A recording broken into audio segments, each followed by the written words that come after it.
here at ACO Radio, American Communications Online, or any affiliated stations or websites are not responsible for what guest hosts or call-ins may say. All programming is intended for informational and entertainment purposes only. Hello world, this is TJ Morris and you're listening to ET Radio. Welcome aboard all you ground troops spinning around smartly out there on the planet. We've got an exciting show for you today, and I'm hoping we can hear John Barbour. Let me tell you a little bit about him, and then I'm going to introduce my co-host. A Canadian high school dropout at 15, was deported at 17. John Barbour, recognized as the Godfather of Reality TV, as the creator, producer, co-host, and writer of the trend-setting hit Real People. He won the first of his 5 Emmys at the original host of AMLA in 1970 when he interviewed controversial anti-war guests like Mohammed Ali, Cesar Chavez, and Jane Fonda. He was the first in America on film reviews on the news, winning 3 more consecutive Emmys at KNBC's Critic-At-Large, in 10 years as Los Angeles Magazine's most widely read and quoted controversial critic. Prior to that, he was a successful topical stand-up comedian, appearing on the Dean Martin Show. Boy, who hadn't watched that? The Tonight Show. Oh, wow. These are some amazing shows. Las Vegas opening. He opened for Robert Goulet and oh, my God, one of my favorite, Bobby Darin. Oh, my gosh. But it looks like comedian activist Dick Gregory did the liner notes for his first album. It's Tough to Be White. And playwright Neil Simon did them for his second album, I Met a Man I Don't Like. Now, in 1992, he wrote and directed the award-winning The Garrison Tapes, which director Oliver Stone has heralded in as the perfect companion piece to his movie called JFK. 25 years later, in 2017, he directed Part 2 called The American Media and the Second Assassin of President John F. Kennedy, which leading researchers applauded as the definitive film on JFK and the rise of fake news, which plagues America to this day. So John said, I'm not a conspiracy theorist. He's just a storyteller. So in quotes, he said, I am not a conspiracy theorist, just a storyteller. So he changed the face of American television as a creator, producer, principal writer, and co-host of Real People, television's first reality show. He's a 5-time award winner. Maybe I should have started off with that. And a story actor and performer, and a joke and scriptwriter. He's an entertainment professional across many genres, and I can't wait to get him on here. But Janet Lessin helped me a lot. So I'm in Florida, folks, in Gulf Breeze, and Janet is in Hawaii, and right now I believe our guest is on hold. But Janet Lessin, can you hear me now? Janet. Yes, Janet. I can hear you. Can you hear me, Janet? Yeah, I can't. Yeah, and I can't hear John, so I don't know what that's about. But go ahead, and we'll try again. I'm gonna push it off, and hopefully push it back on in a minute. So okay, we'll try it out. Anyway, I'm calling go ahead you and from introduce yourself. Hawaii. I'm Janet Lessin, and I'm Theresa J Morris's co-host on Portal Stargate on Thursdays, and then we do Allied Command on Friday. We have different names for different radio shows, part of the Aquarian Radio Network and the TJ Morris ET Radio Network. And so we've been broadcasting like crazy since 2012, and we enjoy broadcasting. And we love bringing you shows like today's show. This is the 56th anniversary of the assassination of John F. Kennedy, and we're in the baby boomer generation, and every year baby boomers say, where were you when the Kennedy assassination happened? And I realized there's probably only going to be another maybe 20, 30 years of people saying, where were you when John Kennedy was assassinated, because they're not going to the next generation is not going to be able to relate to that and the emotional impact the assassination of our president had across the nation. So do you want to see if we can get John Barbour on? Oh, yeah, you missed the word. He's a 5-time Emmy Award winner. So that's fascinating. And there's so many directions we can take this conversation. But I do hope we get on the author, and he's a TV producer and stand-up comic and all kinds of stuff like that. So well, let's see if we can get him on. You want to click and see if John is able to respond? If not, we'll hang up, John, and call back again. Sometimes the connection's weird. But see if you can get him on first. Ladies, John, can you hear me? Now Hello. I can. Yay. Well, Great, John. Thank you so much. I've been on the line for about 5 minutes. I called the number that you told me to call. And when I was listening to the introduction, I thought, oh, my God, their guest is a guy who can't seem to hold a job. I see that. John, get your stuff together. What is an Emmy? That's a wonderful Let's job. start on the top. What is an Emmy, and then we'll get into all this the books and films. But what is an Emmy? Can you explain that to people? I know it's out of Hollywood, right? Somewhere. It's television's version of an Oscar. Oh, okay. Yes.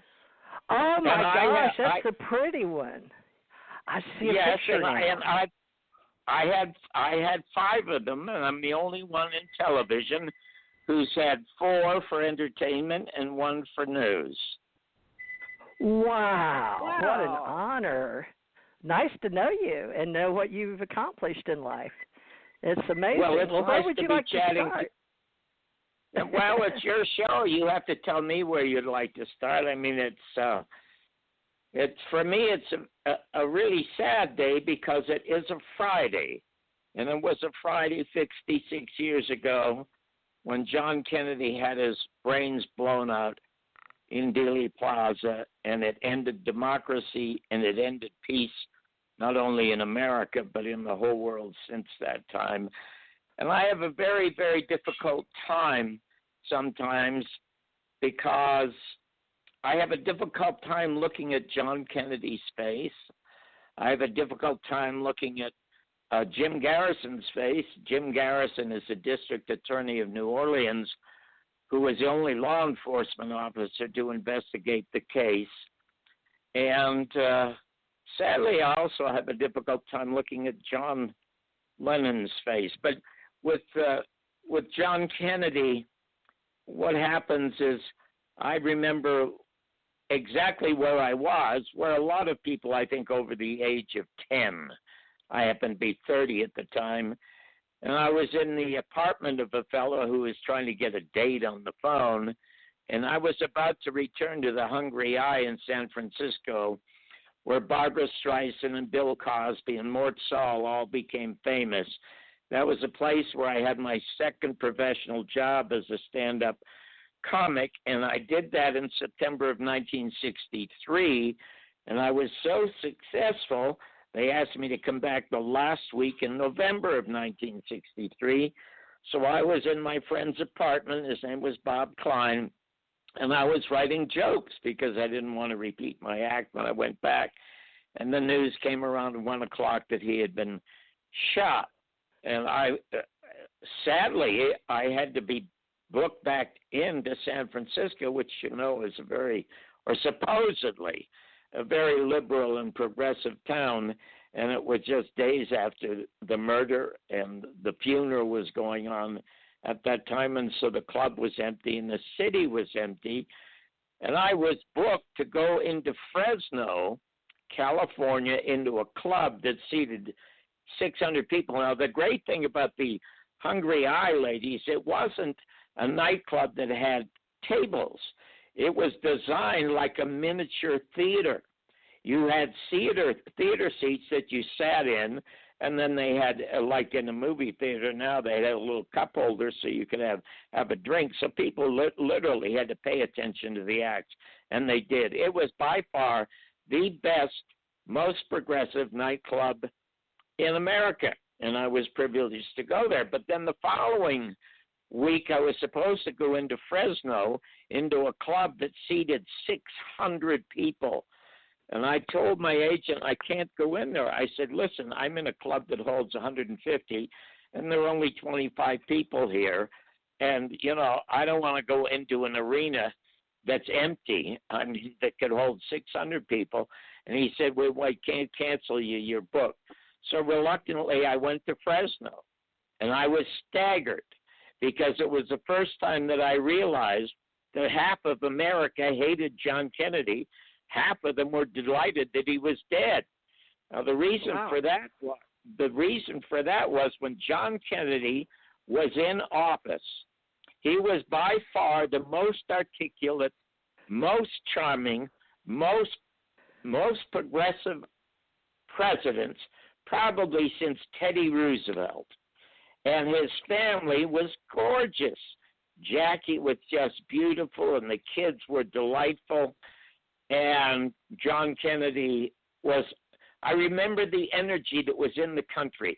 Everything about the energy in America was positive. Now, a lot of people in the media knew that John Kennedy, as an A personality, had a lot of sexual dalliances with a number of movie stars and famous people, including Marilyn Monroe, and then also a girlfriend of Sam Giancana, but they never reported it. So the audience, or the Americans, were unaware of that fact. All they could see was the wonderful charm of this man and his family. So for the 2.5 years that he was president, we had this wonderful feeling of energy and positiveness in the country. Now I go to Fresno, and it's standing room only. People were out to celebrate. And I was shocked. Now, of course, I couldn't do any political material because the funeral was still going on. And I remembered what I had to do is I had to go off into my dressing room and spend a few hours writing material that was related to where I was. Now, I don't know why. Sometimes I feel like Nikola Tesla. Do you know who Tesla is? Oh, yes. Okay, Nikola Tesla was Leonardo da Vinci and Albert Einstein combined. Probably the greatest natural brain in human history. Nikola Tesla has 2,000 or 3,000 copyrights. But he said he felt like he never invented anything, even though he invented AC, DC. That's why we have electricity today. It's thanks to Nikola Tesla. Also why we have television and why we have radio. But he used to say, ladies, that he would just sit down quietly and open his mind. And he said all of these things would appear in his mind, these contraptions. They were fully formed, he said. He had no idea where they came from. They just came from somewhere in the universe. And he said, I feel like a stenographer just taking notes from what the universe is sending me. I thought that was really profound, and I never understood it until I started writing because I didn't know I could even write till I was 30. But anyway, I'm in and then I sometimes feel that I'm channeling Mark Twain because a lot of the stuff that comes out of me by accident sounds an awful lot like Mark Twain. Anyway, I had to do this act in Fresno. And at one time in my life, I was 12 years of age. And my mother, who was an nymphomaniac and an alcoholic and just a non-existent mother, and after my father in 1939 joined the Canadian Army to go to the peace and quiet of World War II, she brought uncles into my house like they were grapes. They came in bunches, and they were there to bed her and to booze with her, but most of them beat her. And a number of times I had to run to the police and bring the police back. Well, my mother got tired of having me calling the cops on our uncles. So she sent me to a farm in northern Ontario for about 3 months. It's a really wonderful story in my book. By the way, my autobiography is called Your Mother's Not a Virgin.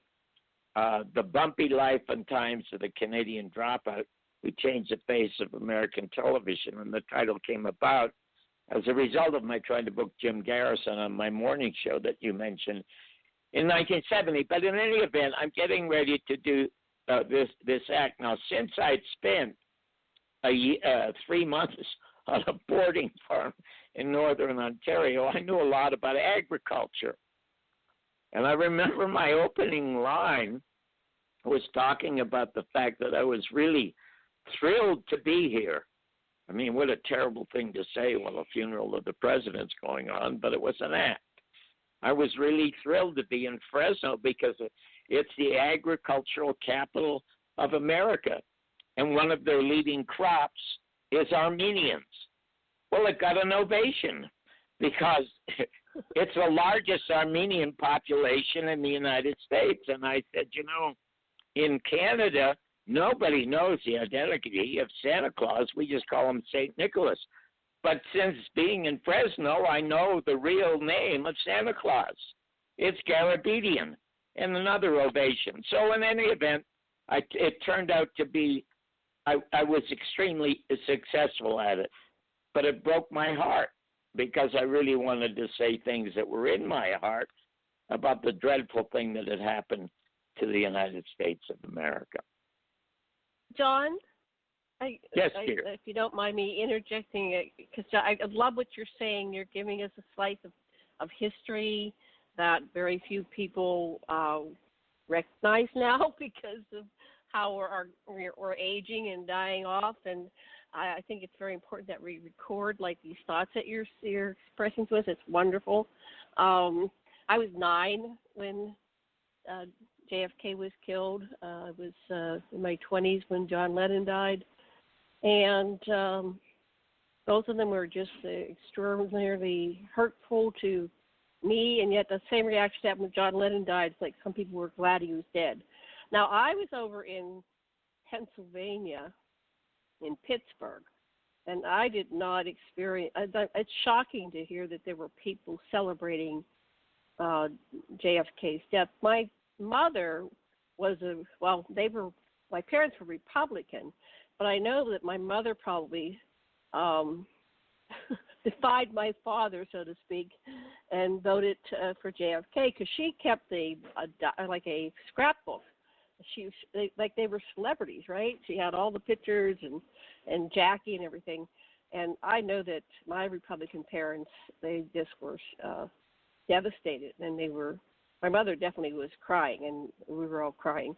What about you, TJ? Just real quick about that day, because, it is 56 years later. What happened to you on that day? Well, just briefly. It's sort of hard for me because my mother was a Democrat and a very much a big lover for John F. and Jacqueline, and she had this funny record she'd ordered. I don't know if y'all remember the White House and the family, and somebody was being a comedian about it. The record was Von Meter's record. It was a record of the first family, and I'm glad you brought that up, and I want to hear the rest of your story. But in the second documentary which I made, which is called The American Media and the Second Assassination of President John F. Kennedy, John Kennedy talks about Von Meter's record. It's terrific. Wow. And he makes a joke about it. He said he sounds more like Teddy than me, and he got a big hand. But while I was performing and doing a lot of John Kennedy material, and I heard Von Meter's was the most successful comedy record ever sold. It sold millions within weeks. And I said to my wife, God help us if John Kennedy gets killed or something, because Von Meter will be out of work. Von Meter could never work again after the death of John Kennedy.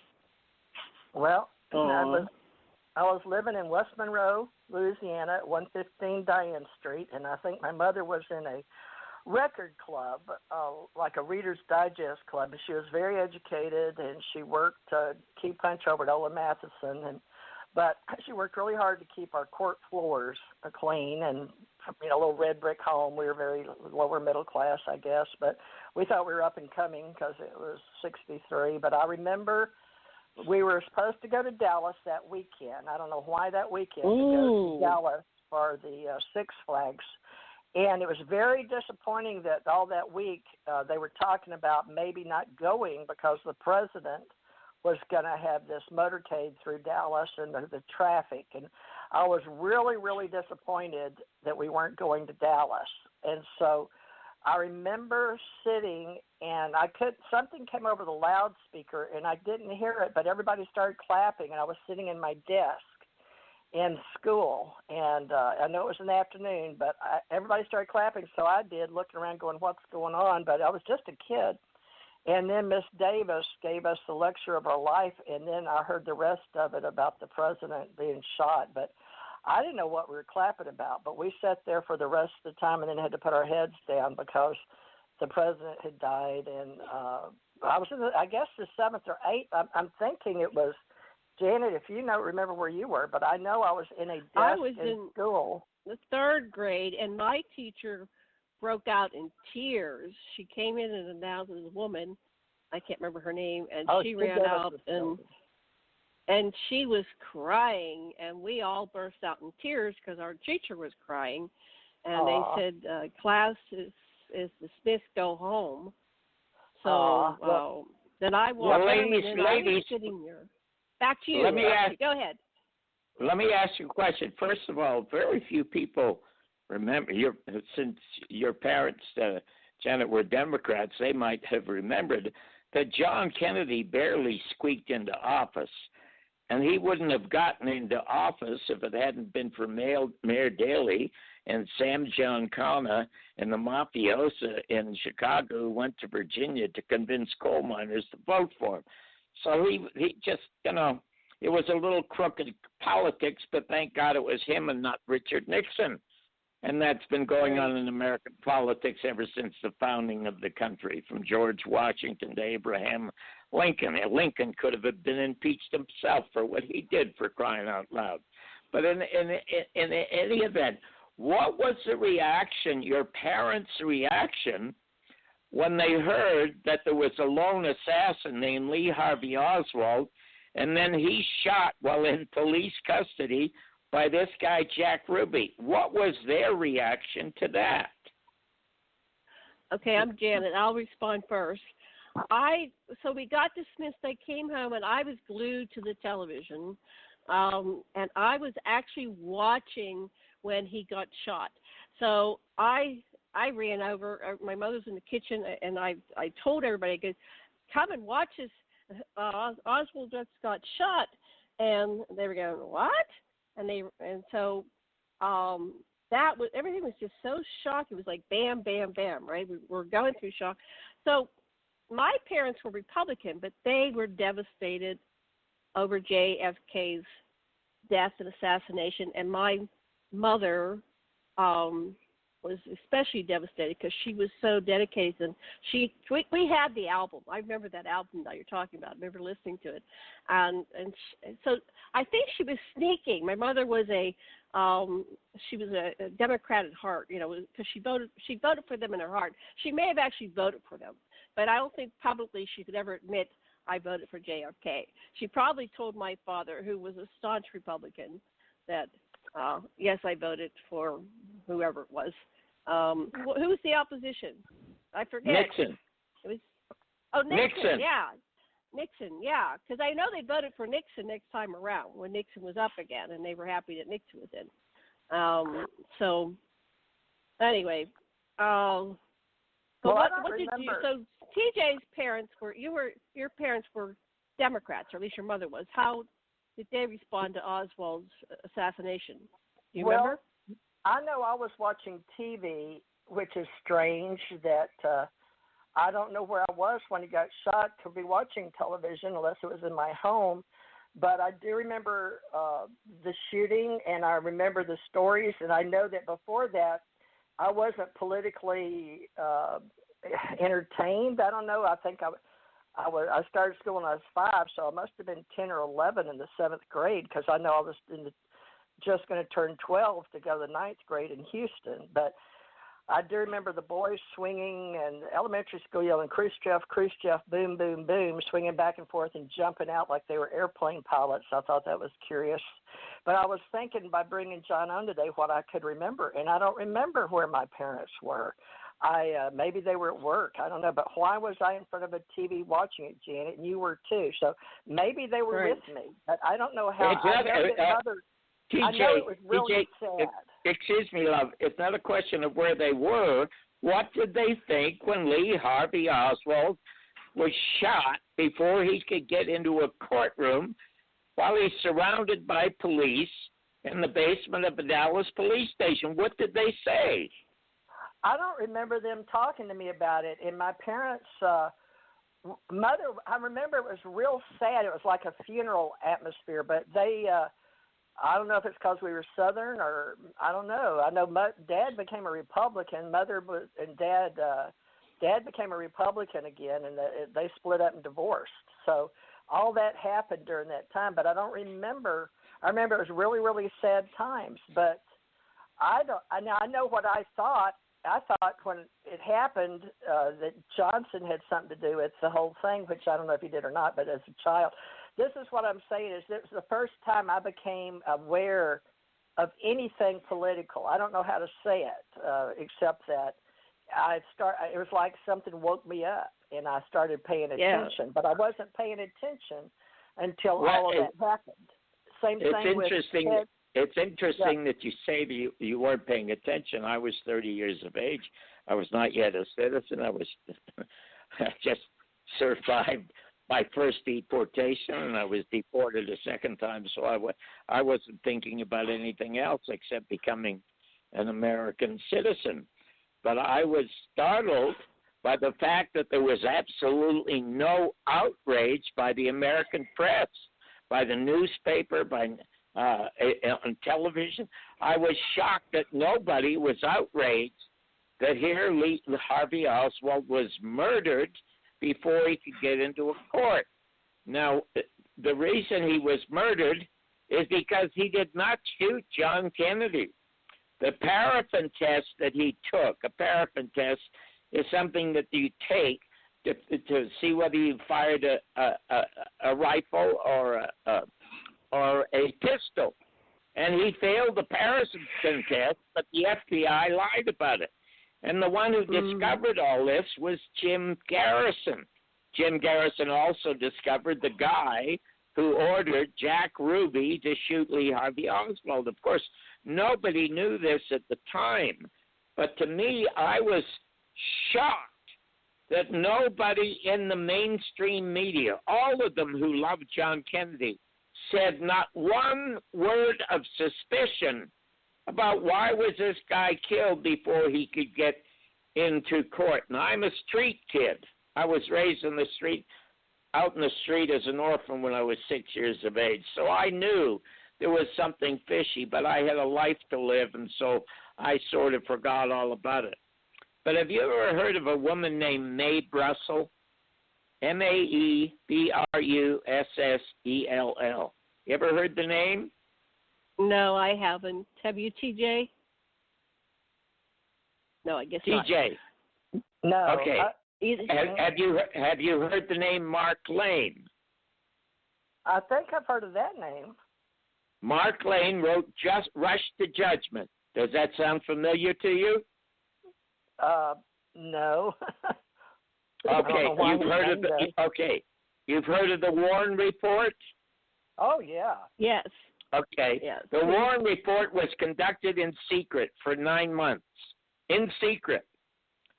And the person in charge of the Warren Report was a fellow named Allen Dulles, who was the head of the CIA, who hated John Kennedy, and he was the one that talked John Kennedy into going into the Bay of Pigs, because he convinced Kennedy that there would be so much uprising by Cubans as a result of help from the United States that the Cubans themselves would oust Castro, which was obviously a lie, because the Cubans rushed to Castro's aid, and within minutes they had gathered up these 500 or 1,000 anti-Castro Cubans that we had trained.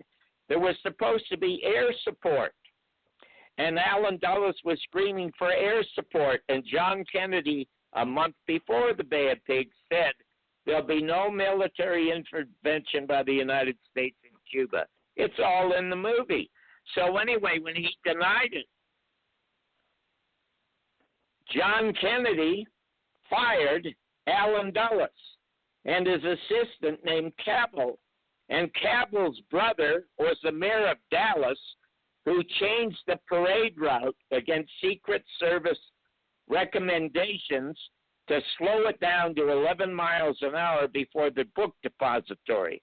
They had planted Lee Harvey Oswald, but there were no shots fired from the book depository. The shots came from the front, from the grassy knoll. Garrison determined that it was a military sabotage. They had 3 teams of 3 people. You had the rifleman, you had the guy who picked up the shell, and because this is the most important killing that they have in history, now some of you may not remember the fact that the CIA and Eisenhower and Dulles murdered a democratically elected president of Iran in 1952. His name was Mossadegh, because he had nationalized British petroleum. And that was a bad example for the rest of the world. We also murdered Salvador Allende in Chile, who was also democratically elected and a socialist, but he was going to nationalize AT&T and Pepsi-Cola. And at the time, Richard Nixon was the attorney for Pepsi-Cola. And so Nixon assigned Kissinger and the CIA to also murder him. So we've gone all around the planet murdering people. So this business of Russia interfering with our elections is nonsense. And if they are interfering, it's on Facebook or Instagram. We use assassins and we use murders. But anyway, the reason I bring up Mark Lane's name, Mark Lane, 4 years after the Warren Report, wrote the most brilliant legal scalping and evisceration of the Warren Report. He disproved legally everything. It should have been turned into trash. His book was a bestseller, but it was not published in the United States because they wouldn't publish the truth. It was published in England with the help of philosopher Bertrand Russell, and Mark Lane only got $1,500. But it sold thousands and thousands in weeks, and America would be embarrassed if it wasn't published here, so it was published here and became a bestseller. Now, the reason I bring up the name Mae Brussell, Mae Brussell was the granddaughter of the founder of I. Magnin Department Stores. I. Magnin Department Stores, one of those, like Neiman Marcus. It was one of the real luxury stores in the United States. A Beverly Hills millionaire housewife with 5 children. And she, like you ladies, was watching TV. And she saw Jack Ruby shoot Lee Harvey Oswald. And she said, this is a bunch of bullshit. And she started to investigate what she called the deep state. Now we hear the deep state now because of Donald Trump becoming president of the United States. Now we hear also about fake news since Donald Trump became president of the United States, but the deep state is still there, and the fake news seems to be getting worse in spite of the fact that he keeps complaining about it. Maybe he complains about it because they're attacking him and he calls it fake. But Mae Brussell, I suggest that you ladies tell your audience to go to the Mae Brussell archives. For about 12 years, once a week, she did a broadcast on public radio, 1 hour once a week, and she spent most of her time on the assassination of John Kennedy, the assassination of Martin Luther King, the assassination of Robert Kennedy, the assassination of John Lennon, and they are all linked. They are absolutely all linked. And the linchpin to having this all unravel is that the murder of John Kennedy is a cold case in the Justice Department. The House Select Committee on Assassinations concluded in the late 70s 4 shots had been fired. Therefore, there was a conspiracy to kill John Kennedy and Martin Luther King, and it's a cold case. In any event, Mae Brussell is by far the greatest researcher. She is better than all of them combined, and I must tell you, there are 20 brilliant researchers that I know of. So on this day, if your audience is at all interested, they just go to Mae Brussell, click on one of the shows, and they will be startled at how astounding the information and the facts are. So what were the ones that you are connected, the assassinations that are all connected? It was JFK, Martin Luther, and who else? Yep. Which other two? Well, the thing is, you probably heard that they have a lot of these conferences going on in Dallas and in Pittsburgh and New Orleans, and they're all an absolute waste of time. They are knitting circles. There are social clubs. I mean, you have great speakers at them. Oliver Stone is speaking at one, and one of the lead investigators at the House Select Committee, Robert Tannenbaum, is speaking at one, and they're brilliant people, but it's meaningless. It's information we already know. Jim Garrison solved the case. And you probably saw today, Donald Trump once again caved into the CIA. There were supposed to be 2,000 more files released this week. And President Trump says, no, we can't release them because it affects national security. What 56-year-old murder affects national security? The reason they don't want the CIA to release the files. Listen, you ladies are smart enough to know that intelligence agencies don't talk in English. They talk in code. So they have nothing in their files that says this is how we killed the son of a bitch, and this is the guy a couple of the guys that we hired, and this is what. None of that. The reason they don't want the files released is because Jim Garrison's files are also at the House Select Committee. Now, the Warren Commission files are supposed to be released in the year 2037. Jim Garrison's files won't be released for another 20 or 30 years after that because they name all the names. That's what everyone is afraid of. And if you go to my site, which is www.johnbarbersworld.com, you can see the first release of the Garrison files because I have them. And I feel that I owe it to the country that gave me a life, the only country in the world. Can I put this on pause a second and tell you something? Angel? I don't know if we can do that. Well, no. I mean, I'm gonna put myself on pause to say something. Okay. Go ahead. After I've been deported the second time, now let me explain something about when you're deported. The first time I was deported, I was 17 years of age, and they thought that this 17-year-old, some young Republican. It's funny. I was in a boarding house, and I'm only 17, and the guy's 28 years of age. And I say at the dinner table, that's the first time I've ever heard those two words together, young and Republican. And everybody started to laugh. And here was a guy that loathed FDR, said that God crippled him because he was a commie and gave him an ugly wife and Eleanor to wake up to look at because he was a commie. And I said to him, I don't understand this. Your grandfather collects Social Security. You should be thanking FDR for that in the New Deal. He saved capitalism by introducing the New Deal and Social Security, for crying out loud. And I say, I go around Los Angeles and I see roads named after Roosevelt and golf courses and high schools.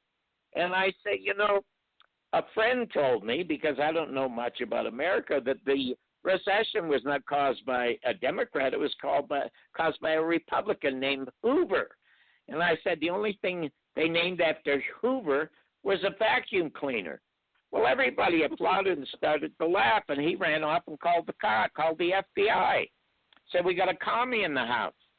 And three police cars stormed around this place to pick up a 17-year-old kid. Well, in any event, they offered me what they call voluntary departure.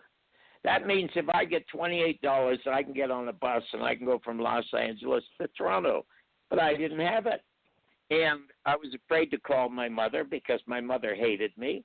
My mother's the one that wished I was in jail all the time. She always compared me to my useless father. She sent me off to this farm in the north to get rid of me so she could horse around with more uncles. But I had no choice but to call her, and I had to call her collect.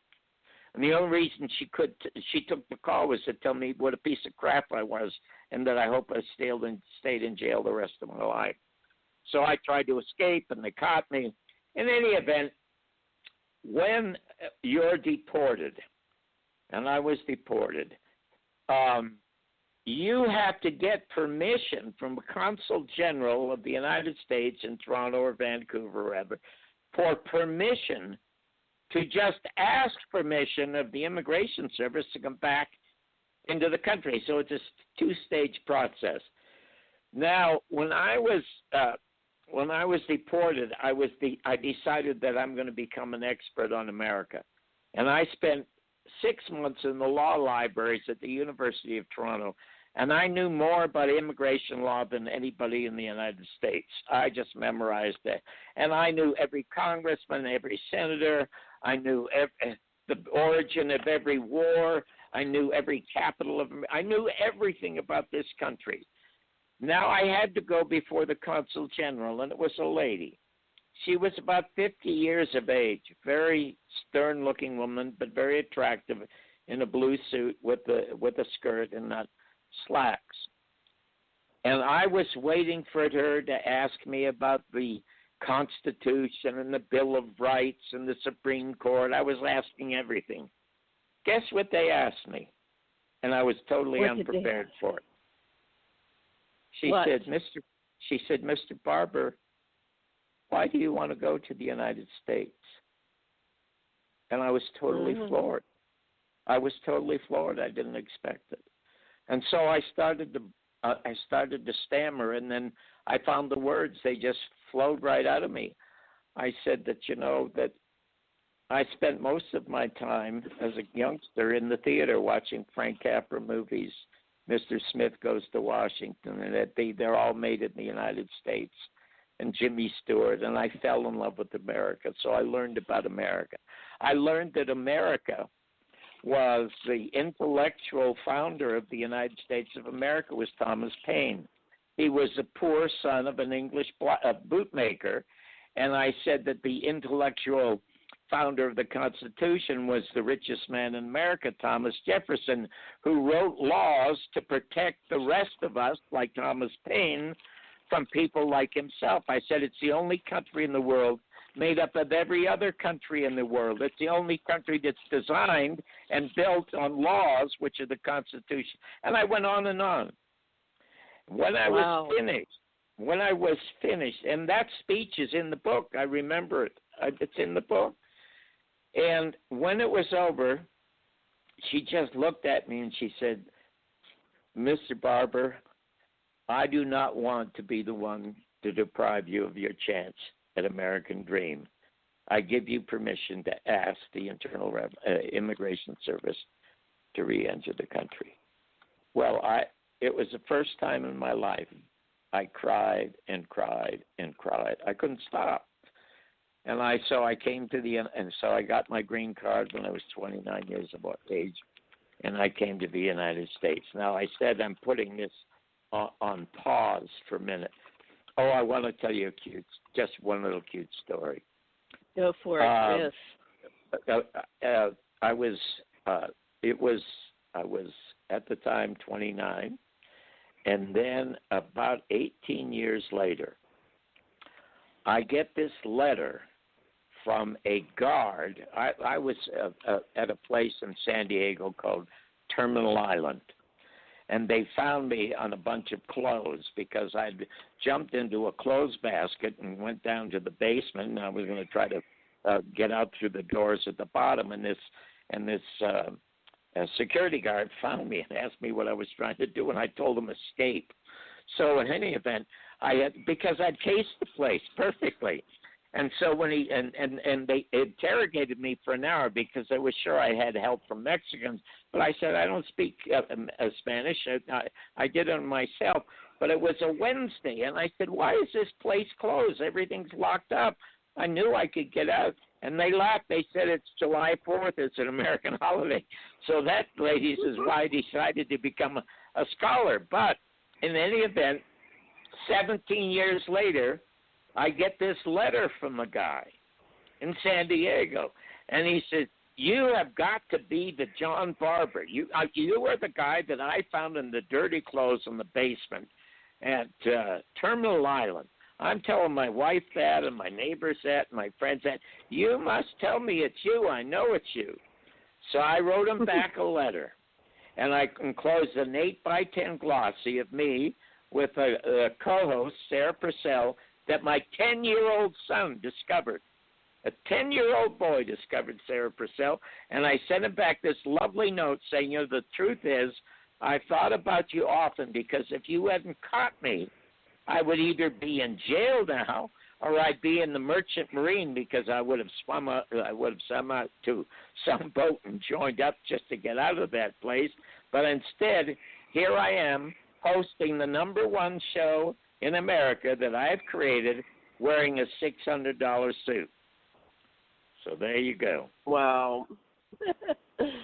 And that's another part of the story. We'll have to go over that.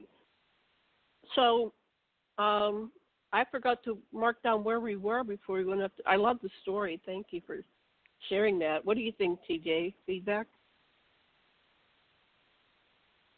Hello? I have to unmute. Are you there?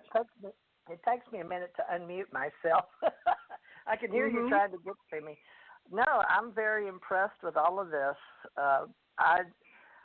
I know it's a tough time, and it's hard to believe it's 56 years ago that this happened. And there's pros and cons, and everybody's going to have an opinion as to what's going on. But, John, why did you put this JFK assassination into this, I guess, film and book? Because you sent me a trailer, and I'm glad you did, but I have that memory so vividly about, people. You can see, I guess I've seen it over and over again, but just the fact that you can tell he was hit more than once for sure, right? But one of our managers said, there's so much stuff out there. He was really, we're covering it tonight on another radio show as well, but it's one of those things where it touches so many people, but we can't seem to let go of it. But I'd like to hear more of how the John Barbour history is affected by this JFK assassination. If you know what I mean. Yes, I can tell you very simply. As a youngster, I used to spend a lot of my time. There was a fellow named Lorne Greene in Canada. Lorne Greene was on the CBC, and he had this Orson Welles voice and used to tell great stories.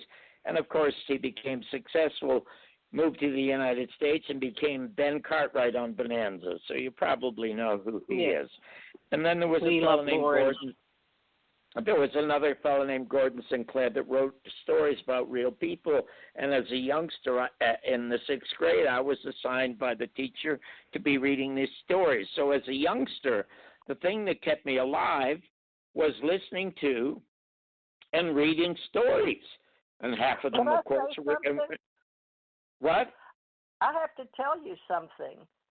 Sure. I don't know if this is important to our future with what little time we have left on the planet, but I met Lorne Greene probably about this JFK time. Him and Haas and Little Joe, and I was real upset that Adam didn't come. I had a crush on Adam. But Lorne Greene came with Little Joe and Haas, but I got to meet all three of them at Neville High School in Monroe, Louisiana. They came down And it was a big auditorium full of people, but they stayed after, and Mother let us get in line to, stand with him and get a picture signed, and he hugged me. So I was very impressed. So Lauren Green, that's the same one that was, Bonanza, right? So yes. Well, what I was trying to say was that as a youngster, it was stories that kept me alive. Now I'm older, it's the telling of stories, which I tell in the book, which is doing exceptionally well. So to me, the Jim Garrison story was the most important story I'd ever run across. It's like a Frank Capra movie, except it has an unhappy ending. Now, what a lot of people are unaware of, even people who think they're educated, you can go to Stanford or you can go to Harvard or Yale or Princeton, and you will not learn the truth about not only American history, about the media. When John Kennedy was killed, a company or a person could only own 5 television stations, 5 radio stations, or 5 newspapers.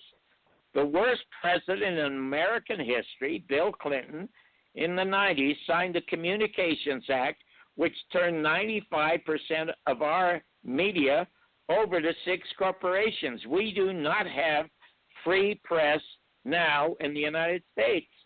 The reason I made the second documentary is because when Trump was running as a candidate against the others, he brought up the business of fake news. And I recall an interview I did with Jim Garrison on September 5th, 1981, for 3 hours. I was the only one he told his case to after he lost the conspiracy trial of Clay Shaw. But he won the perjury trial, and that was prevented by the United States. Now, what I did when I heard Trump, I went back and got these tapes, and it sounded like, my God, that sounds like Donald Trump, but it was Jim Garrison.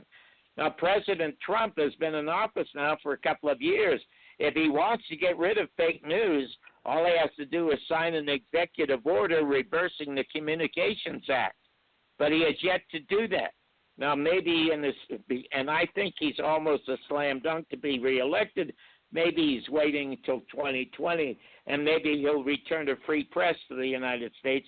But so far, he's made no noises about that. So in any event, in 1970, with challenges to television stations in the United States by minority groups, one of the networks affected was ABC. There were 20,000 Chicanos marching in Los Angeles because they wanted more representation on ABC. They wanted more representation in the police department and in local government. So ABC caved in. They were broadcasting cartoons in the morning, and they decided to have a 90-minute morning news information show. And so they were looking for hosts for the show. The slam dunk host was a fellow named Mario Machado. Mario Machado was like Ricardo Montalban, the movie star, really handsome, most successful announcer, actor in Los Angeles. Everybody thought he was going to get it, and it would have been nice if he'd gotten it. I was working out comedy material at a place in Pasadena called the Ice House with a guy named Steve Martin. And I go out to the lobby, and there's Mario, and he said, "John, I just came from an audition at ABC. You should go there and audition. They're going to do a morning show." And I said, "Mario, you're everybody's ethnic, for crying out loud. That's why they're challenging the license. You're going to get that job." And he said, "John, I'm a great reader of the news, but I can't ad-lib anything." He said, "You're a stand-up comic. All your stuff is political. Here's the producer's name. His name is Brad Lockman. Go and audition." I auditioned against 20 people who were very famous, dear, and I got the job. And one of the stories I came across, I put Mohammed Ali on the air for 90 minutes when no one would put him on the air because he vowed he would not go to Vietnam and kill yellow people because yellow people were no threat to him, just white people in the United States. and that he'd become a Muslim and a minister, and so he had religious reasons for not going. Everybody in the United States wanted Muhammad Ali hung as a traitor. The same with Jane Fonda. Now, and at the time, they used to have what they called the fairness doctrine, or equal time. I could, when I had Jane Fonda on, I said, Jane, before we got on the air, I agree with you. The war is illegal. I mean, this Gulf of Tonkin resolution is a bunch of crap. But I cannot be on your side on the show because then conservatives or Republicans or whatever could get equal time. And that's why you had better broadcasting then than you have now. Everything now is either 95% Republican right wing or 5% fake liberal. There is no communication and no television in America anymore. In any event, it was in 1967, Jim Garrison said that he'd solved the John Kennedy murder. He was murdered by the Central Intelligence Agency, and he'd prove it in court. But he couldn't get into court because every network in America, under the control of the CIA, as demonstrated by Senator Frank Church in the film, The American Media in the Second Assassination of President John Kennedy, they found 400 CIA agents working at CBS, ABC, NBC, Reader's Digest, everywhere. They were infiltrated. So in any event, I thought, and he couldn't get in until January 29th, 1969, serendipity, the birth date of my son. He lost the conspiracy case, as I said, but he won the perjury case. And it would have been a slam dunk. And Clay Shaw would have confessed with all the evidence that is demonstrated in the Shaw files that you can find on my site. But the government moved in and stopped the investigation. So it was over with. I'd forgotten about it. I had the #1 show in the country for a morning show. I had won my first Emmy, and I was looking forward to becoming a citizen. And when I became a citizen, my citizenship papers were given to me by a U.S. Senator, John Tunney. So that's how far I'd come from my roots as a roustabout, as Charles Dickens' character, for crying out loud. But in any event, I'm in a bookstore, and I pick up a book called Heritage of Stone, and the author is Jim Garrison. I think, oh, my God, is it the same guy? And I start to read it, ladies, and I don't leave the bookstore.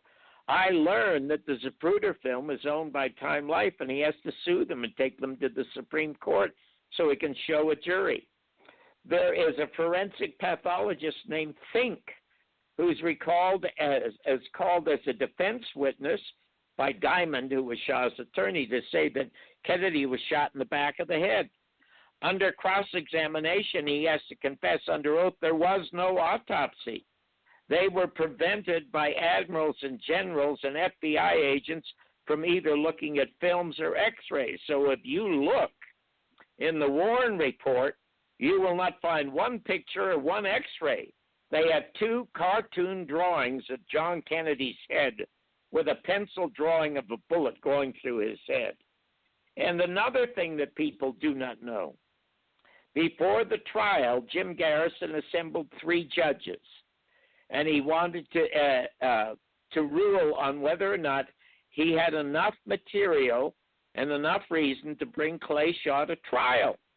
That's how he was protecting his case and Clay Shaw's rights. The 3-judge panel then heard from Diamond, who was Shaw's attorney, who introduced the 26 volumes of the Warren Report. And guess what the 3 independent judges said? This is not an investigation. The Warren Report is hearsay. It is not permissible in any court. Did you ever hear Walter Cronkite or Dan Rather or Huntley Brinkley or any of these people talking about the fact that 3 judges ruled it hearsay, that Jim Garrison was right? No, absolutely you did not. So anyway, what happened is that I called Jim Garrison to be a guest on my show. And he said to me, "You'll never get away with it, John." And I said, "Well, Mr. Garrison, we're the most popular morning show in the country. I'll interview you for half an hour. We'll open the phone because there'll be thousands of people who want to talk to you." He said, "John, you'll be prevented from having me on the air." I said, "There's no way they can stop me because it's live." So he reluctantly agreed to do it. When we were chatting, he said to me, "John, do you know it's 1970? It's 6 years after the Warren Report. Do you know that the recent Harris polls say that 81% of all Americans do not believe Lee Harvey Oswald acted alone or did it at all?" And I said, "Well, why aren't people storming the streets?" He said, "Well, you didn't see the second question in the poll." And I said, "What's the second question?" And he said, "The second question is this: would you like to see a further investigation into this case, but this time we investigate the FBI and the CIA?"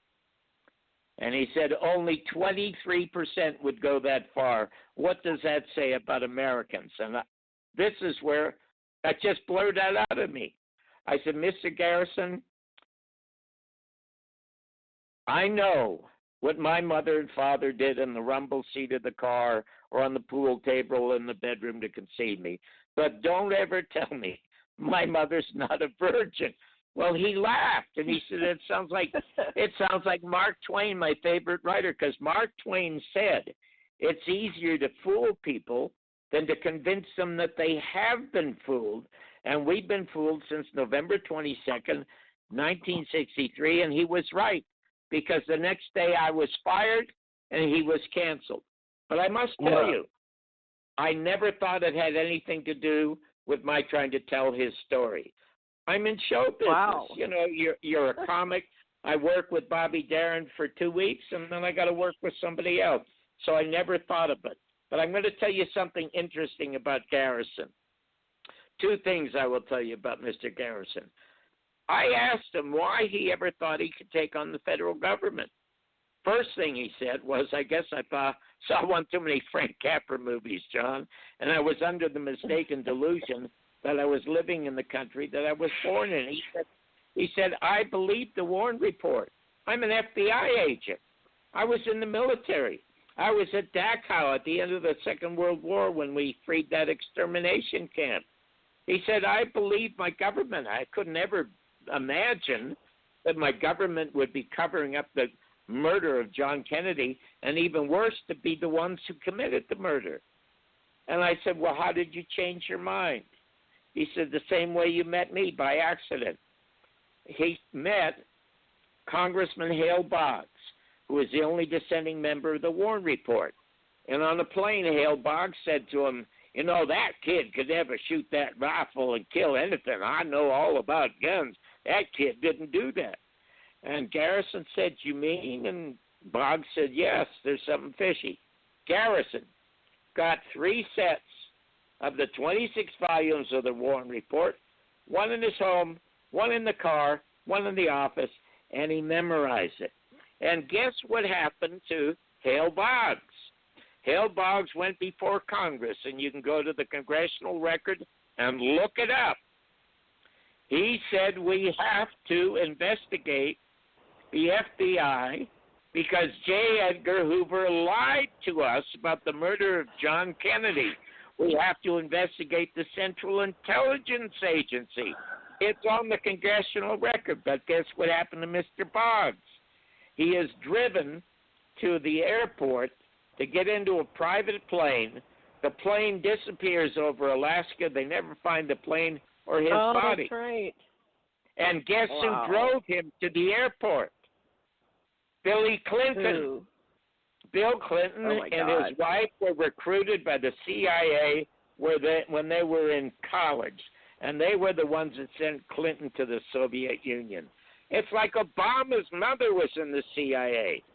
Now, in the movie, you see Richard Helms, head of the Central Intelligence Agency, being interrogated by Senator Frank Church when they were investigating the CIA.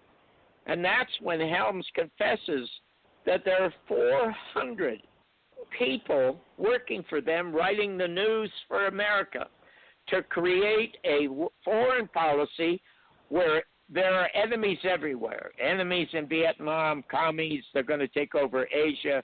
And then, of course, look what happened with Iraq.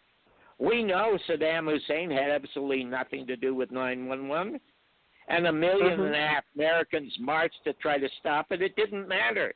The CIA and Bush and Condoleezza Rice and Cheney and these war criminals, and indeed, according to Nuremberg, they are war criminals, destroyed an ancient civilization.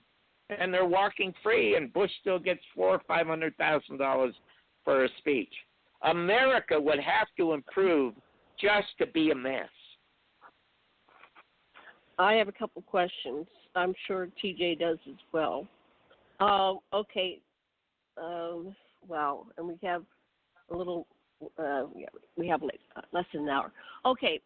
So how did Garrison prove the CIA did it? What was his proof?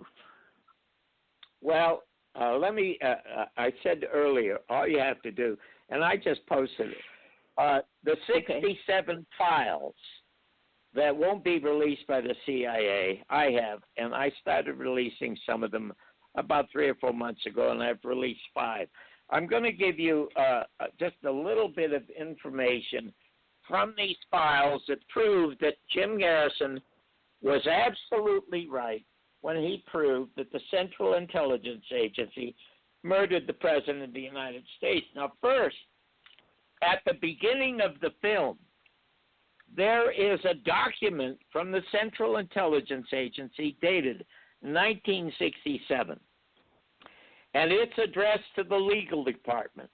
And they say we have to supply help or give help to Clay Shaw in New Orleans. Otherwise, Jim Garrison is going to get a conviction for conspiracy. Now, that alone does not prove that the CIA did it. What it proves is that they hindered illegally disrupted and sabotaged the most important criminal investigation in America. And since that day, it's been proven that 10 CIA agents infiltrated Garrison's office. But let me give you some of the stuff that he had on Clay Shaw. Jurors were told, he's got a perjury conviction, by the way, in 8 minutes, which you never heard about. But the problem was, to some of the jurors, is that Garrison was never able to prove that Shaw was CIA. Now, under oath, the CIA lies. Even though constitutionally they're supposed to tell the truth, they lie. And Clay Shaw lied when he said he wasn't with the CIA.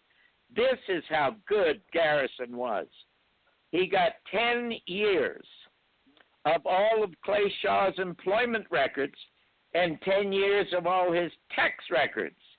And guess what?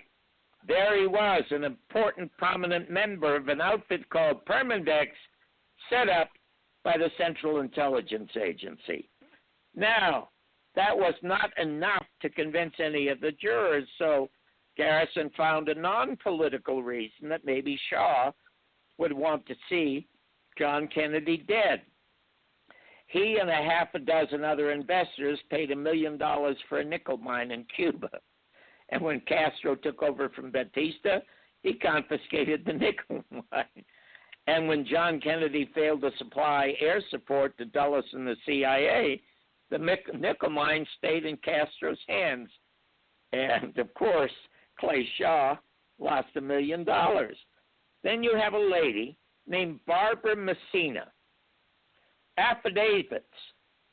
She spent many afternoons and many evenings having dinner prior to the assassination with Jack Ruby and with Clay Shaw. Now there was a guy named James Whalen. Gets even better. This would have gotten Shaw 99 years in prison. James Whalen was offered $25,000 by the Central Intelligence Agency through the person of Clay Shaw and David Ferry to murder Jim Garrison. $10,000 in advance, $15,000 upon completion. James Whalen was so nervous, he's a hired gun, he goes to Garrison and confesses it. And he signs an affidavit, and he says, I thought about doing it, but not for the money, Mr. Garrison. My daughter is deathly ill, and the government has promised me if I kill you, they will cure my daughter with the best medical help. I just couldn't do it. Now you have a guy. Here's another thing.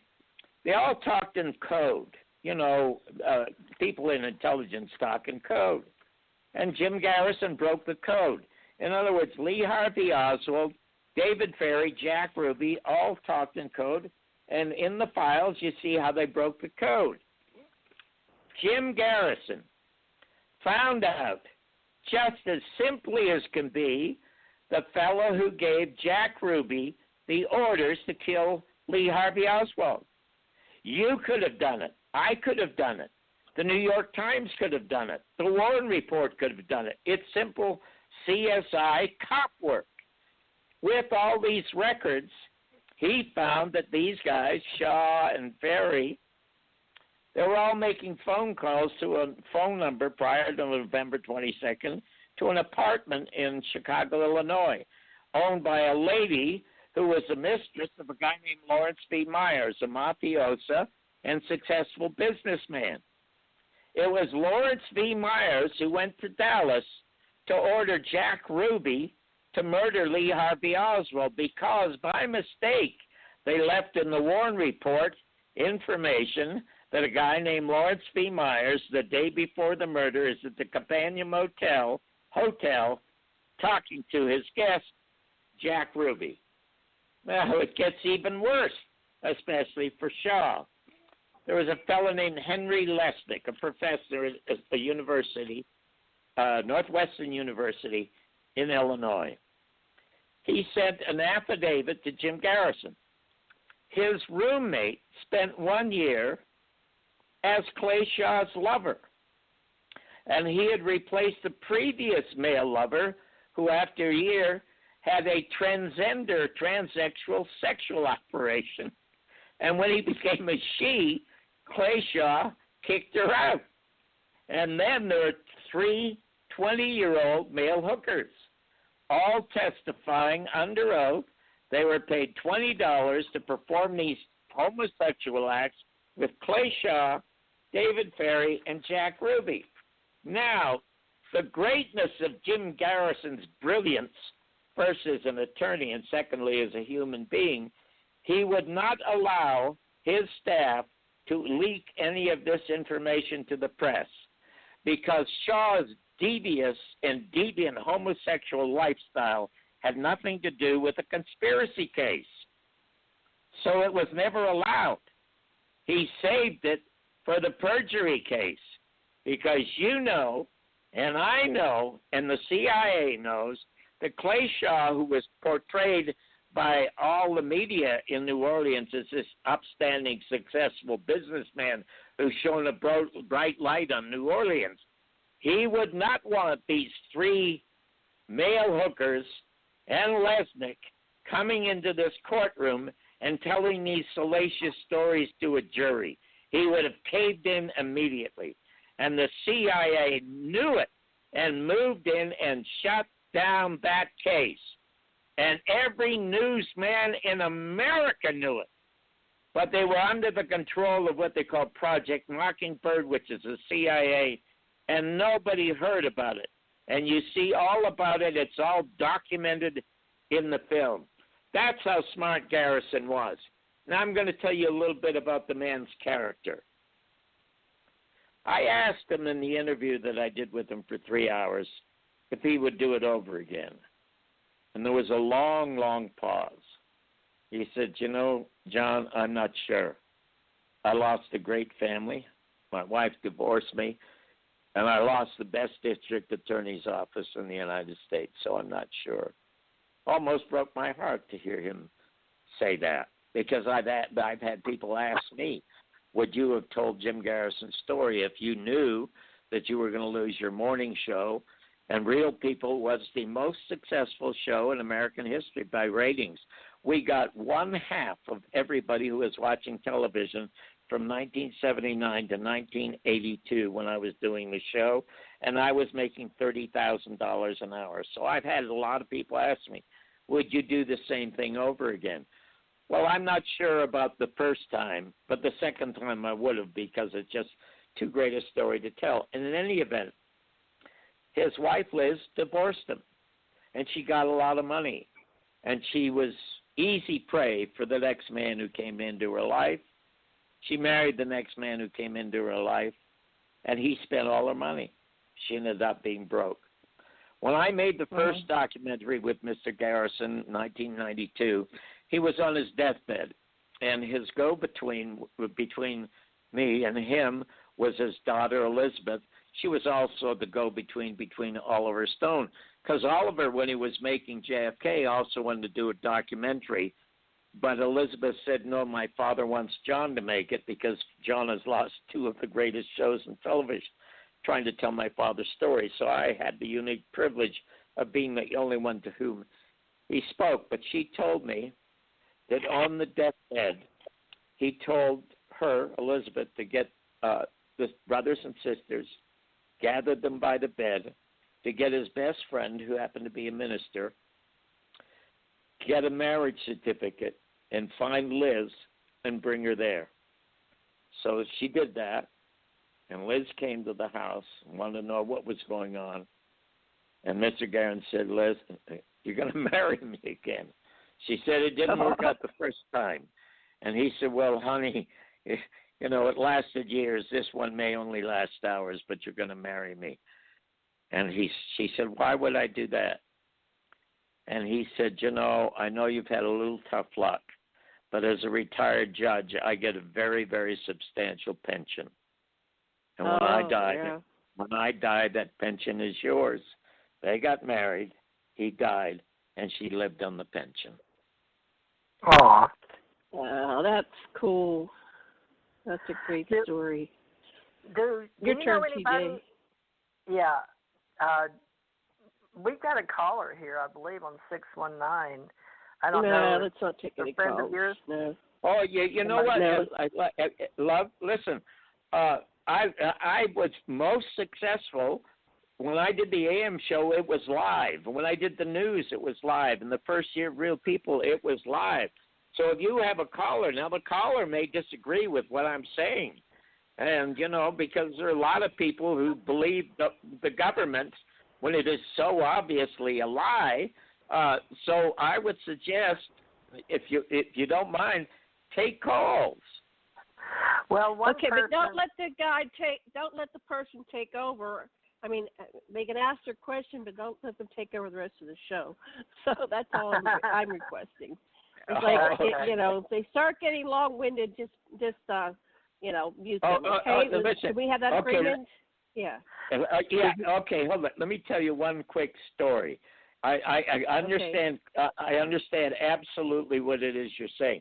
When I did the AM show in Los Angeles, the general manager of the station did not want me to take phone calls, and I said, well, we're going to take them because when you have an interesting guest, you'll get great phone calls. Well, he resisted. The phone calls became one of the most popular things. And one time, I got a call from a woman in her 70s who called to say goodbye because she was going to commit suicide. She had been a successful ballerina, and her lover was a ballerina who had committed suicide, and she wanted to join him. I kept her on the phone for half an hour. It was one of the highest ratings we ever had because her story was unbelievable. Now, so if I feel that your caller is just carrying on and not supplying any really important information, I will cut him off for you. Thank you. You have experience. Well, I've got one. I have one write-in, but let me see. San Diego, did you want to ask John a question or be a part of this radio show? Yeah, hi. I just wanted to chime in real quick with John. Can you hear me okay? What's your name? Yes. What's your name? What's your name? Yeah, John, this is Scott, your pal Hi, down Scott. in San Diego. and you sent me your book about a week ago, and I got you hooked up with my another goodness. show. So you're on Bless friendly your turf, heart. okay? Yeah. You're on friendly turf. Listen, one thing that troubles me and worries me, John. Now, I was 9 years old when President Kennedy was killed.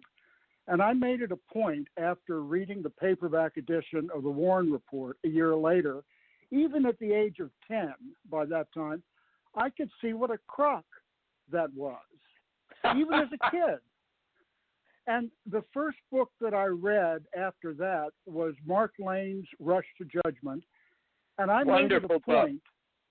Yes, I made it a point to read just dozens and dozens of books over the years and look at your films and stuff.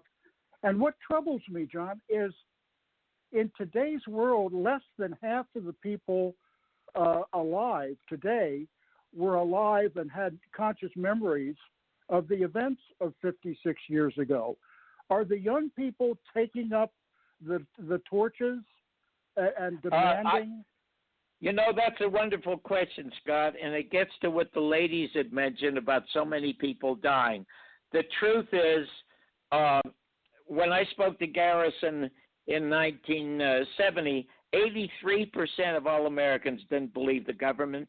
Now it's down to about 63 because everybody is dying off. But when I debuted the film at the Texas Theater a couple of years ago, there were 300 people in the audience, and 75% of them, Scott, had not been born when John Kennedy was killed, and the film still got a standing ovation. So the impact of the information is very strong, except now we live in a world, in a country, not just a world, but in a country, there is no more socialization. We become isolated little islands unto ourselves. We live on our cell phones. That's how we talk to people. We don't talk to humans. We talk to this machine. We talk to the television set. When I was younger, and you probably remember, there were great labor unions. There used to be a peace movement in this country. I mean, as early as the Iraq War, 1.5 million Americans got together to march against Iraq. You can't find a peace movement anywhere. You can't find any sense of communication. So I think the truth is nobody cares. Well, I sure as hell care because I remember, and I became informed over the years, and that's got to count for something. I'll give you one more thing, and then I'll let you go. One of the problems that I've noticed in the last 40 years or so, even longer, is people don't realize that even today, in 2019, every television and radio station in America is licensed to a license holder in the public interest, need, and necessity. Those are still in effect, in terms of being on the books. Those are the requirements. And we have got to raise up and raise a little hell about these irresponsible owners of the public airwaves. We're the owners. They're the caretakers, the holders. And we are not. You know what, Scott? We are not the owners. I've said that. That's why I've said that Donald Trump could solve the problem with his pen overnight, just reversing the Communications Act, which he has yet to do. It's like voting. Listen, voting in America is like voting for General Motors. I have General Motors stock. Now I vote, on who's going to serve in office as president of General Motors or something, but I have no say as to the design of the car or how many miles it can get on the carburetor or anything like that. Right. That is America. We have no say. Listen, the 1% select, and they leave the 99% to elect. And every one of the choices is the lesser of two evils. Donald Trump got into office because he was not Hillary Clinton. Everybody I know. I have a couple of friends who left the country because they were afraid Hillary Clinton was going to become president. But that's why he got in.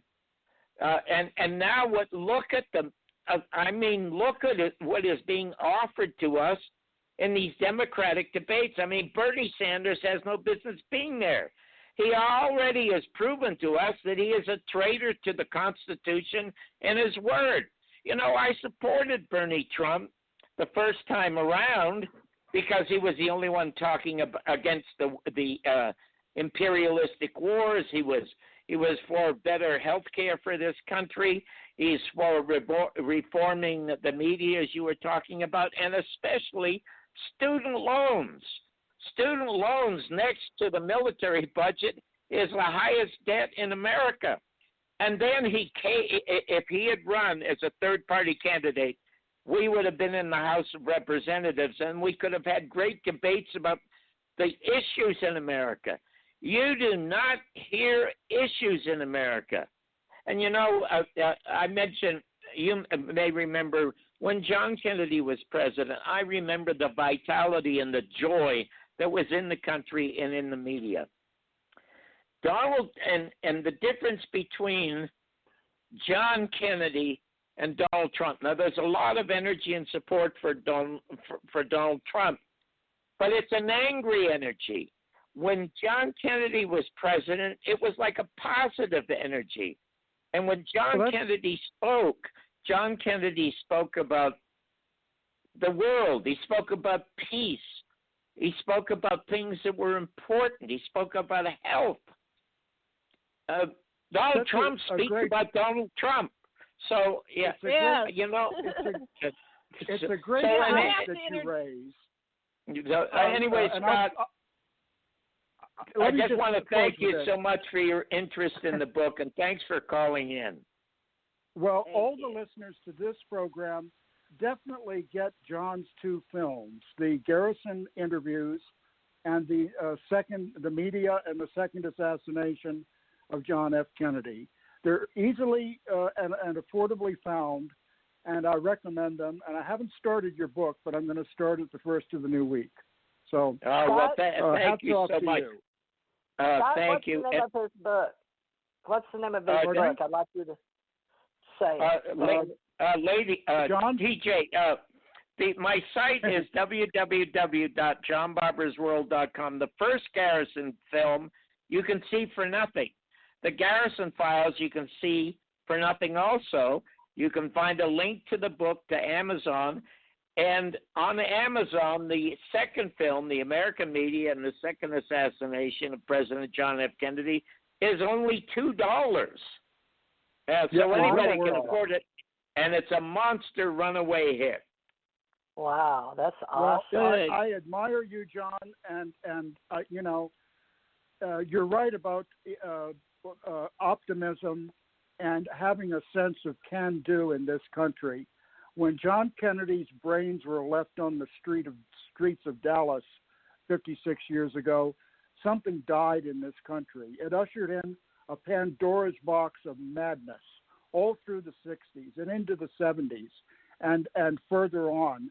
And we're still suffering from the after effects, the echoes of that act of madness. You're absolutely right, Scott. A course correction in this country immediately. John.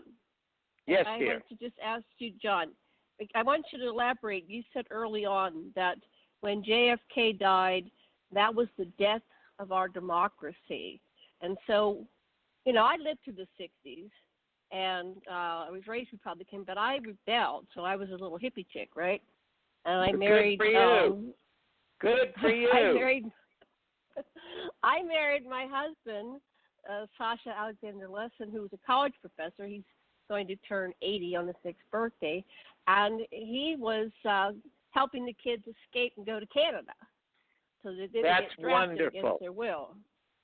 So I now identify as a Democrat, but what I'm interested about is the issues. We need to talk about the issues, and we're leaving it to the people to talk, but I think every citizen of this planet needs to talk about the issues and how we solve problems on a planetary level, because if we keep pushing out our wage and labors to third worlds, and we created a slave planet. We're creating a slave planet because we no longer have a middle class. Well, and so Angel, it's really the uber rich. Okay, let's get back to the business of your demonstrating.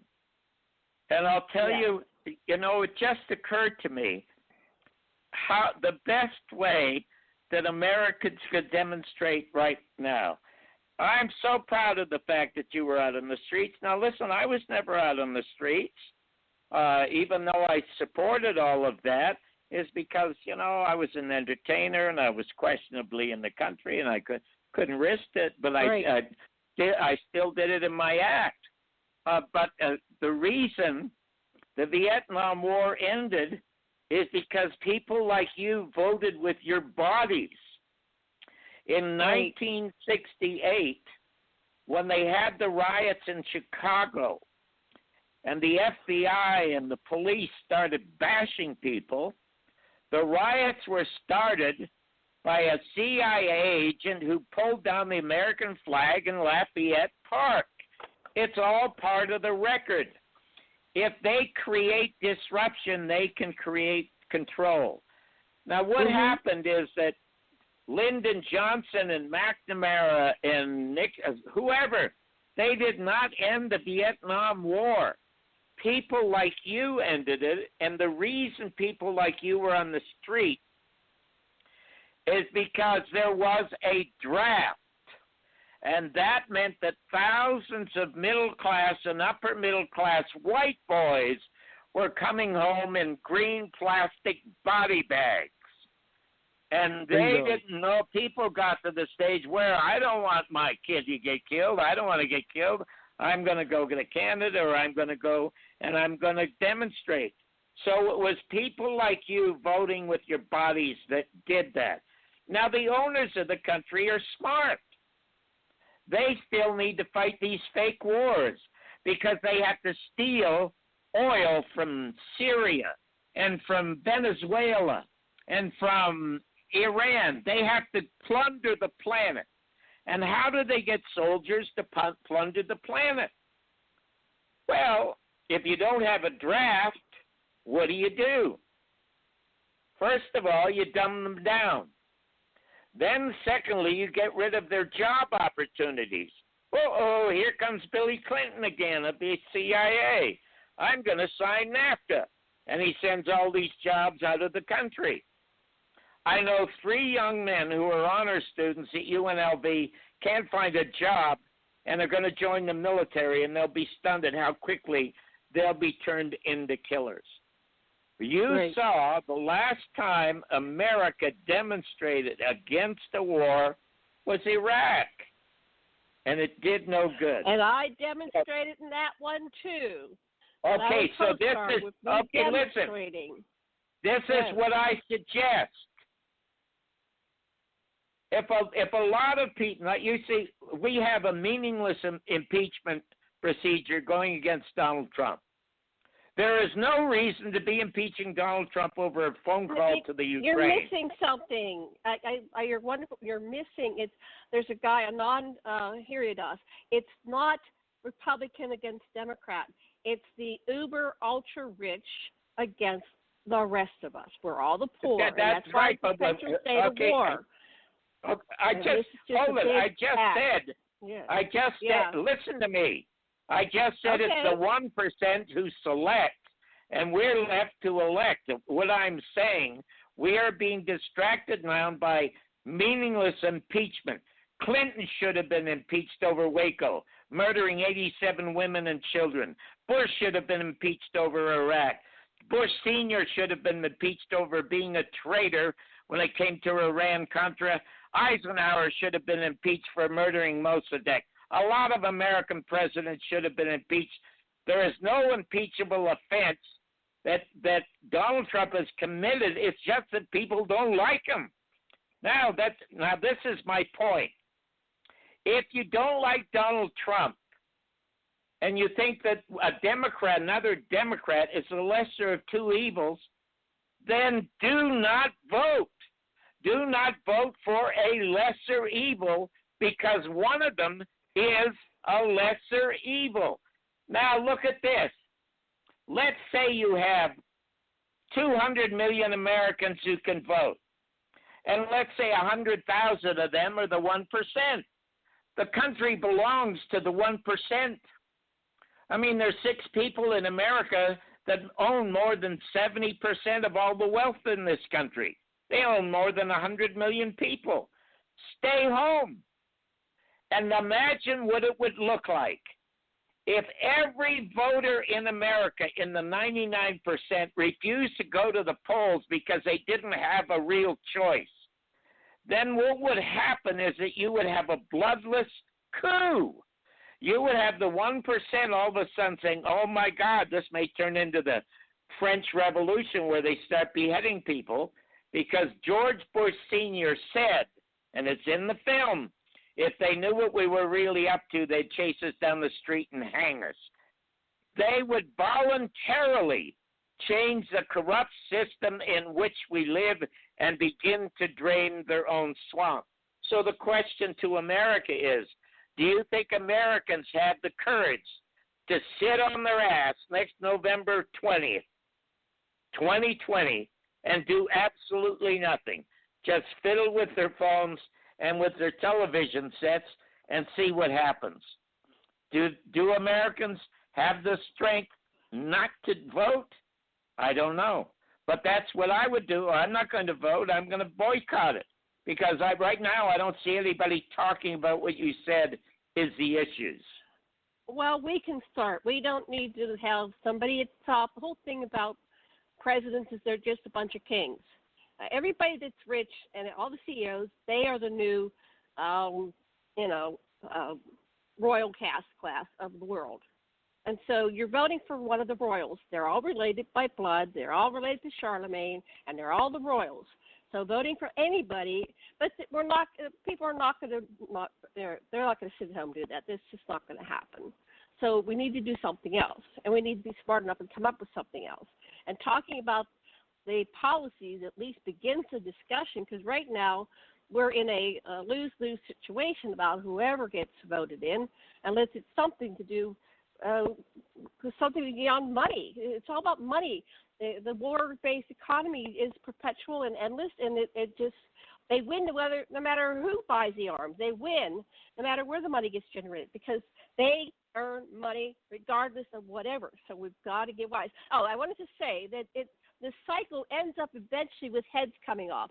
If you watch like Victoria and The Crown, they eventually go and they take off the heads of the royals or assassinate them like they did Kennedy. Eventually the people will assassinate, or we start World War III. Either way, we have huge destruction and violence. No, listen, love, we won't start World War III. The owners were, but let's get back, Janet, to what Scott mentioned about the media. At the beginning of the film, refresh our memory. Okay. Yeah, go ahead. He said the media is supposed to be publicly owned, and it is not. Right. It is owned corporately because of people like Bill Clinton.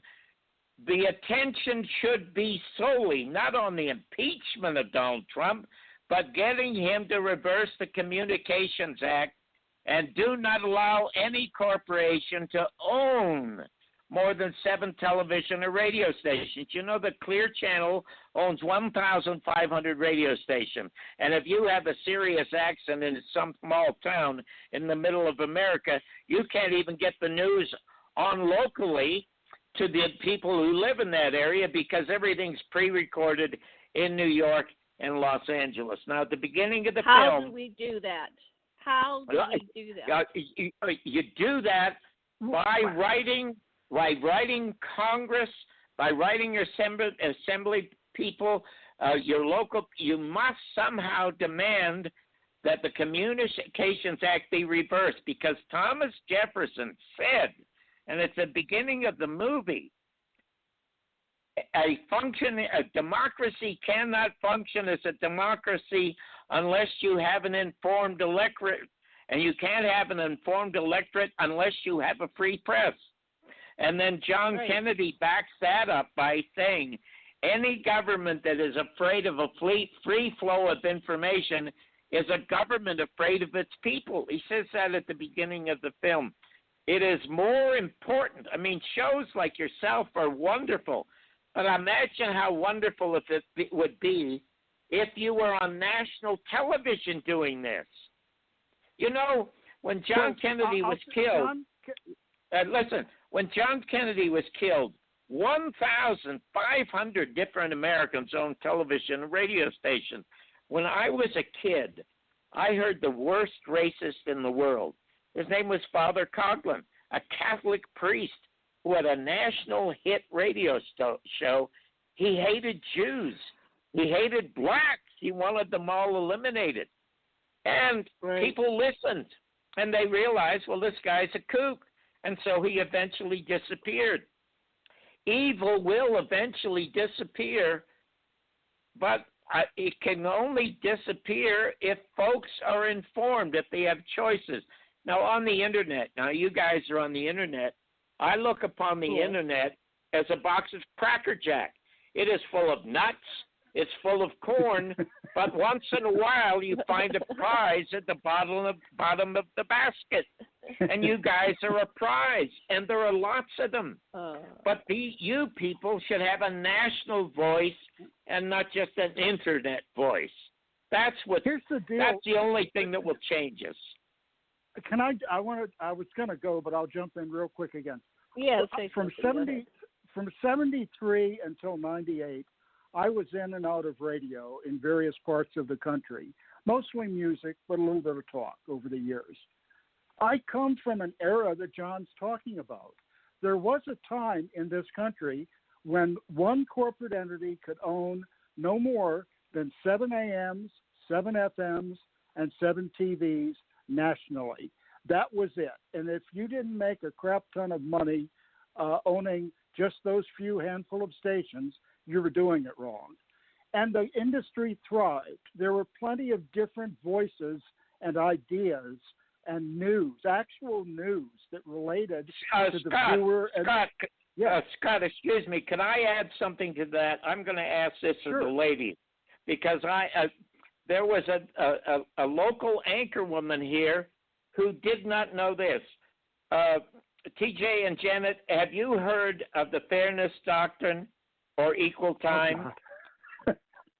Yeah. I vaguely refresh my memory what that means, because it was somewhere back in the past that I heard that. There you go. And the reason it was destroyed is because NBC criminally tried to bribe one of Jim Garrison's witnesses, Terry Raymond Russo, offered him a job for $50,000 in California to get him out of Garrison's jurisdiction. Garrison wired him, and then sued NBC for broadcasting it, and they had to give him equal time.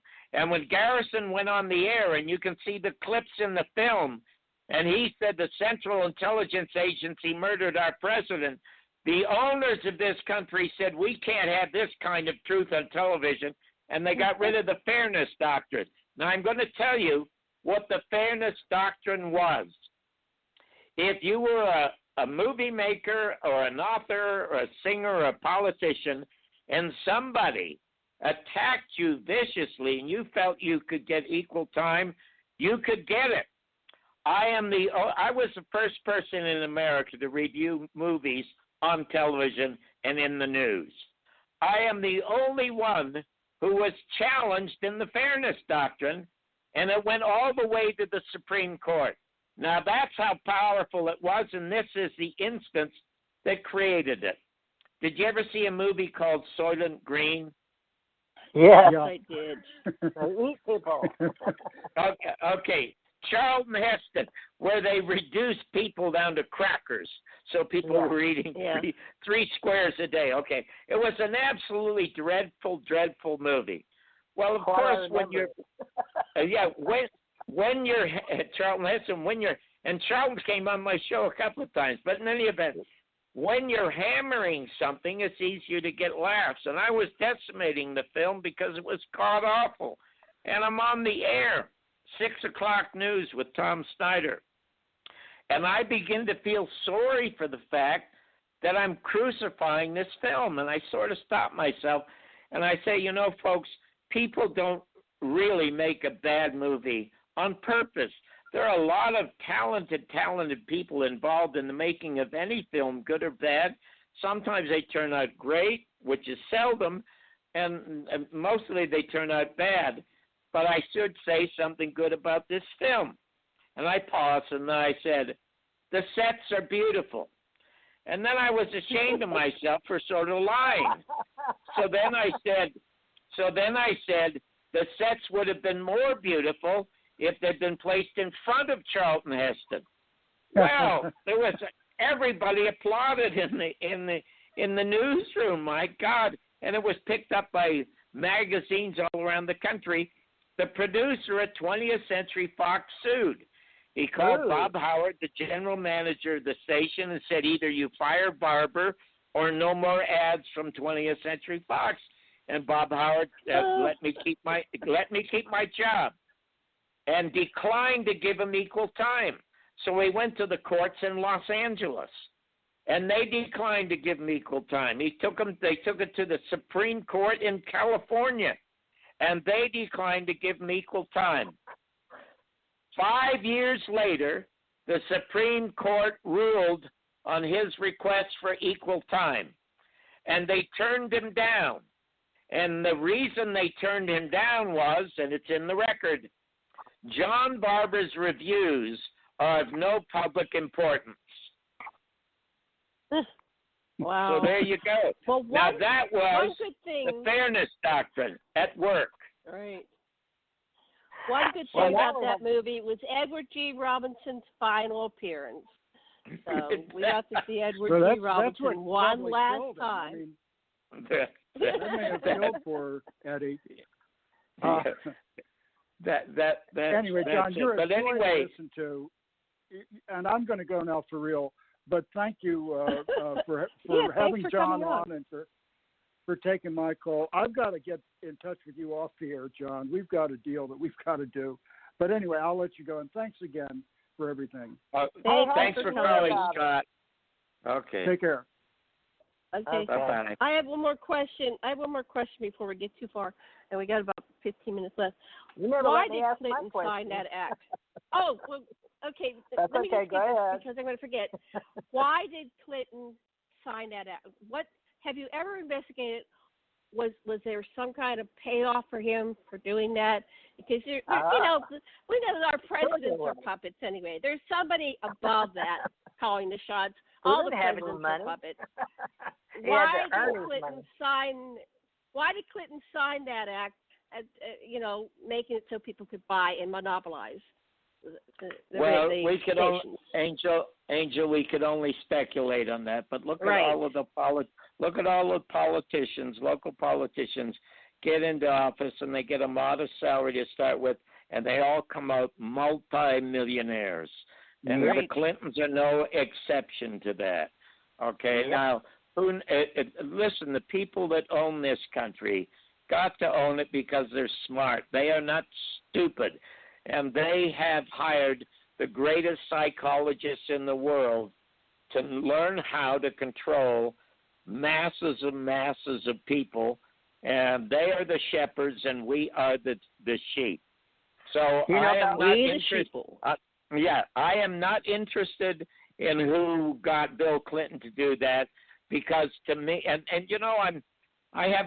got all kinds of people. I know more about the Robert Kennedy assassination than anyone, and I don't get involved with that or Martin Luther King or 9/11 or anything like that, because every disaster in America, every murder in America, all begins and ends with the murder of John Kennedy.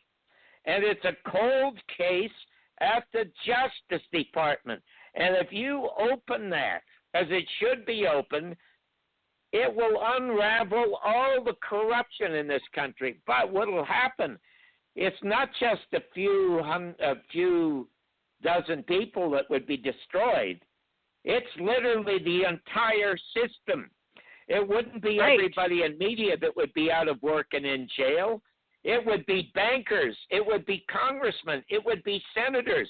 You have no idea How many CIA agents are in Congress and in the Senate? You have no idea. Because we have now fake terrorists. I mean, when there was a real war or semi-real war in Vietnam, we had yellow people to attack. And now in Iraq, we had Muslims to attack, but we had a country to attack. How many more countries can we attack? We've attacked almost everything. You know what? It's not Russia destroying America. It's not China destroying America. It's American politicians and CEOs destroying America. So what do? They invent fake terrorists. Anybody in the United States now could be deemed a terrorist. Anybody. Right. From Donald Trump to you and I. Just what for the way we're Council talking. Of Foreign Relations. Do you? Yeah, that was one of the comments in the peanut gallery What's your question? Run. Start over because you broke off.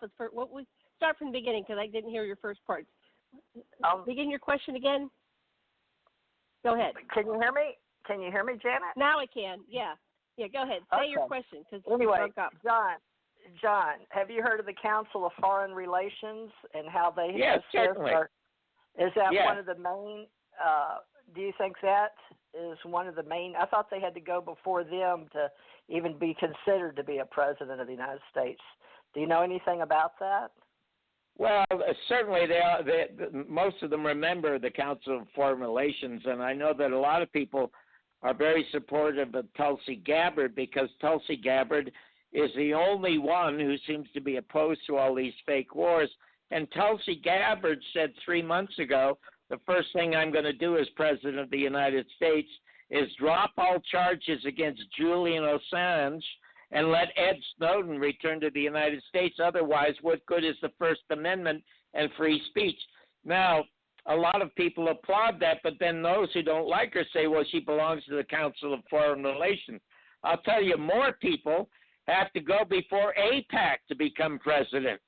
Nobody has become president of this country since John Kennedy without going before AIPAC, which is the American Israeli Political Action Committee. And John Kennedy tried to get them registered as a foreign lobby, which indeed they are, and they're allowed to be a foreign lobby. Anybody could have a foreign lobby as long as they're registered. And he tried to get them into court, and of course he died and nobody else pursued it. And there's something else that John Kennedy did. John Kennedy was challenging the Federal Reserve. Oh, yeah. John Kennedy signed an executive order. The executive order was 11110. It called, as mandated by the Constitution, the Treasury to print silver notes, and I have some of them. When John Kennedy was killed, if you borrowed money from the Federal Reserve, it was 21% interest. But if you borrowed these silver notes from our own government, the interest was 0.5%. How long do you think the Federal Reserve would have been in business as Kennedy lived? He was shot at 1 o'clock, and at 1:15 the presses stopped. Now, Executive Order 111 is still in existence, but nobody has had the balls to print the money again. That was regarding 10289 in 1951, right? The Executive Order amended that order, 10289. No. It was Executive Order 11110. Just look it up. Yeah, the Executive Order amended that Executive Order 10289, Executive Order 1110. So you're right about that, and that was some concern, and some people say that's why. It wasn't really the Bay of Pigs. It was over the Treasury, Secretary of the Treasury. Indeed, TJ, a lot of people say that, but it's like Lyndon Johnson. Lyndon Johnson probably knew about it. He was not one of the planners. He was the main beneficiary of it, okay, as was the Federal Reserve. But only the United States. Listen, a lot of people think that Mossad had something to do with it, Israelis, because John Kennedy wanted investigations of their nuclear reactors in Israel, and of course he was turned down by that. And so we've never been able to investigate their nuclear reactors. And when an Israeli scientist 20 years ago went public with how many they had, They imprisoned him. I mean, the Israelis imprisoned an Israeli scientist revealing the truth, and so the problem still exists, and everything depends on information. We need to be informed, and you people are doing it on shows like this on a very, very small level, but it has to be carried to a higher level, and we have to convince, people like, let's say, Jesse Ventura or Oliver Stone or some very prominent people to push harder to get us a freer press. Look at Jesse Ventura. Jesse Ventura is on Russian television. He should be on American television, for crying out loud. Yeah, I don't know what happened there. He went south on that. But is this your friend, Richard Belzer? He was in radio. I know. I know Richard. I know Richard very well. He lives in France. He's a very, very nice fellow. You like him? Okay. He's about your age then, right? Yes. He was born in 1944. All right. Well, what do you think of you guys getting together and helping us at some event with the X-Files or something? Because Jane like to promote events. Richard wrote a book called The Hit List, and what it is, he just talks about the number of people who were shot, who were important witnesses to the assassination. But much better material comes from Penn Jones, who wrote a series of books called Pardon My Grief, and then even better information comes back. The lady that I told you about, her name is Mae Brussell, Maebrusell, and as a matter of fact, what you should do one night, and I wish I'd thought of this earlier, you could have played tonight on the anniversary of John Kennedy's murder, the speech that a lot of people thought got him murdered, and that's his speech about secret societies. But you could one night you should Google Mae Brussell, pick out 10 minutes of something that you love that she's saying, and just play it. You know, the internet is filled with people like Gore Vidal and all kinds of fabulous people, comedians, Bill Hicks. You can find 4 or 5 minutes of 10 minutes of great information and just play it for your audience. If it's not copyrighted. Right. But listen, it's not copyrighted. You got to go. It's not copyrighted. You've got to go do Jeff Rentz's show, and yeah. Okay, love. Thank you so much for having me. I enjoyed it. We'd like to have you back, John. I would love to have you back. We'd love to have you back, and I'd love to have you on with my husband, Dr. Sasha. So I'll be sending you an email, okay? And we didn't address the extraterrestrial question. We have to cover that. What did JFK know about the ETs? But we'll let you run. Thank you so much for coming on today. Okay, my pleasure again. It's www.johnbarbersworld.com, DARBOURS, and you'll find a lot of fabulous stuff. And thank you again, ladies, for having me on. You have a great evening, and I'll talk to you sometime around the new year. Okay, excellent. Great. Love we'll be booking you for 2020 then. Look forward to it, John. Excellent show. Thank you so much. Thank you. Thank you very much. Aloha. He's got to run go do Jeff Rentz's show. So, friends, he's a good friend on Facebook, and he's very well known, folks. So, I hope you enjoyed that. And you can reach John Barbour on Facebook and right here at TJ Morris ET Radio. And I'm sure Janet will post this on Aquarian Radio, and we will book him after the first of the year. So, he's a pretty busy guy. We were really lucky to get him. And, Janet? Anything you want to say? We've only got a minute left. I just want to say I just wanted to say I put a lot of the links to the information that John was talking about on aquarianradio.com, and TJ will be copying some for her website. And thank you for joining us tonight, and we will have John Barbour back another time and explore more of this information. It was fascinating to. All right, so that's it. I guess we're out of time, so thank you very much for joining us, and we'll be back again on Sunday on the Sacred Matrix on Revolution.radio, Tuesday on Stargate to the Cosmos, on Revolution.radio, and next Thursday again we have Dr. Rick Miller on Stargate. Oh, good. Portal Stargate. Portal. Yeah. I did it reverse too. It's been called all of these are on back. Revolution Radio, and then Fridays we do what is that? Allied Command, and then I don't know what TJ has other days, but we're broadcasting as much as we can to help bring about the evolution of consciousness. So conscious thank awareness. You for joining Information. us. Information disclosed. Yes. And don't forget about Bob Brown and the Laughlin Megacon. What is it? UFO Megacon in February of 2020, and I'll have to get the link. Okay. Here at ACO Radio, American Communications Online, or any affiliated stations or websites are not responsible for what guest hosts or call-ins may say. All programming is intended for informational and entertainment purposes only.